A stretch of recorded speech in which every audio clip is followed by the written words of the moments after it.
Exercício número 2.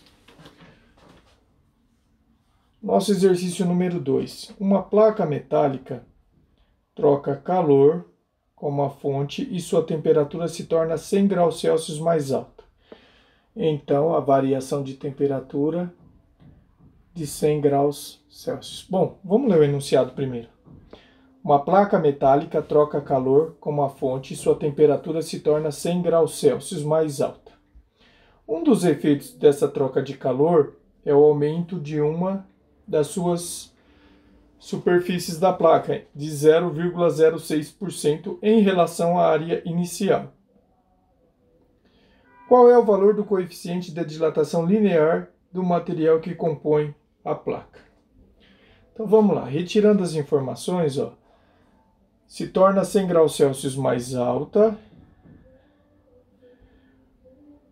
e sofre uma variação na superfície da placa de 0,06%, então a variação da área 0,06% em relação à área inicial, então vezes a área inicial. Então 0,06% em relação à área inicial. Qual é o valor do coeficiente de dilatação linear do material que compõe a placa? Eu quero o valor do alfa, do coeficiente de dilatação linear do material que compõe aí esta placa. Então, olha só, como o exercício falou da dilatação da área, a gente vai abrir a formulazinha da dilatação da área. Então, dilatação da área é igual à área inicial vezes o beta vezes o ΔT.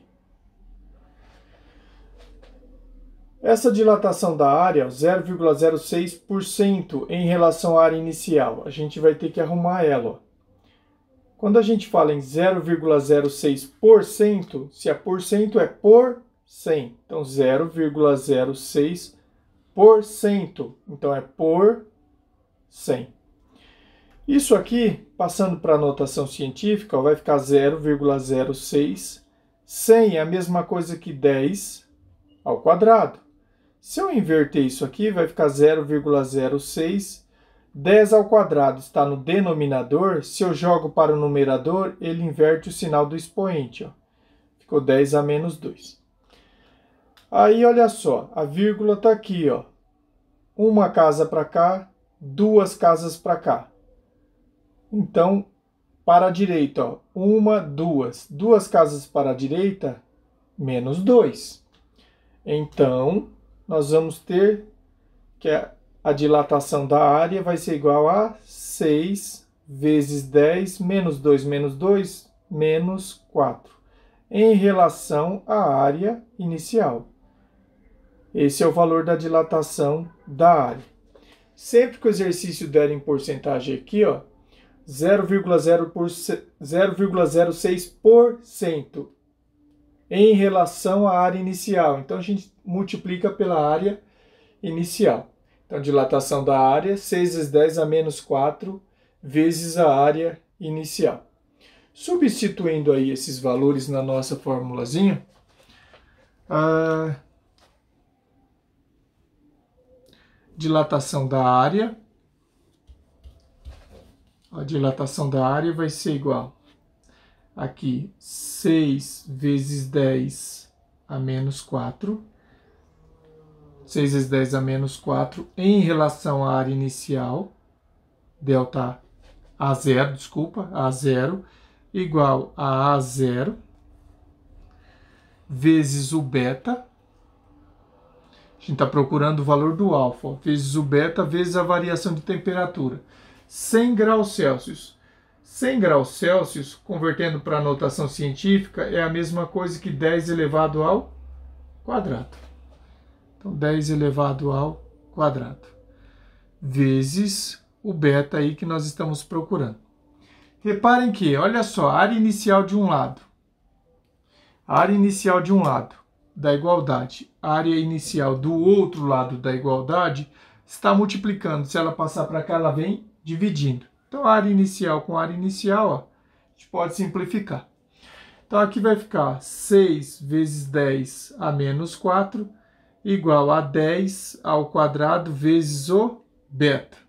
Com isso, nós vamos ter que o beta vai ser igual a 6 vezes 10 a menos 4. O 10 ao quadrado, ó, que estava multiplicando, ele vai passar dividindo. Então, beta vai ser igual a 6 vezes 10, propriedade de potência de mesma base na divisão. Na divisão, a gente conserva a base e subtrai os expoentes. Então, menos 4, menos 2. Então, beta, coeficiente de dilatação superficial desse exercício aí, ó, 6 vezes 10 a menos 6 graus Celsius a menos 1, que é a unidade de medida. Só que o exercício pediu o valor do alfa. O alfa, então, o beta vai ser igual a 2 vezes o alfa. Então, 2 vezes o alfa vai ser igual ao nosso beta. O nosso beta, 6 vezes 10 a menos 6. 6 vezes 10 a menos 6. Então, o nosso alfa vai ser igual a 6 vezes 10 a menos 6. O 2 que estava multiplicando, ele vai passar dividindo. Então, o nosso alfa vai ser igual a 3 vezes 10 a menos 6 graus Celsius a menos 1. Está aí o valor do coeficiente de dilatação linear do material que compõe essa placa metálica. Está resolvido o nosso exercício de número 2.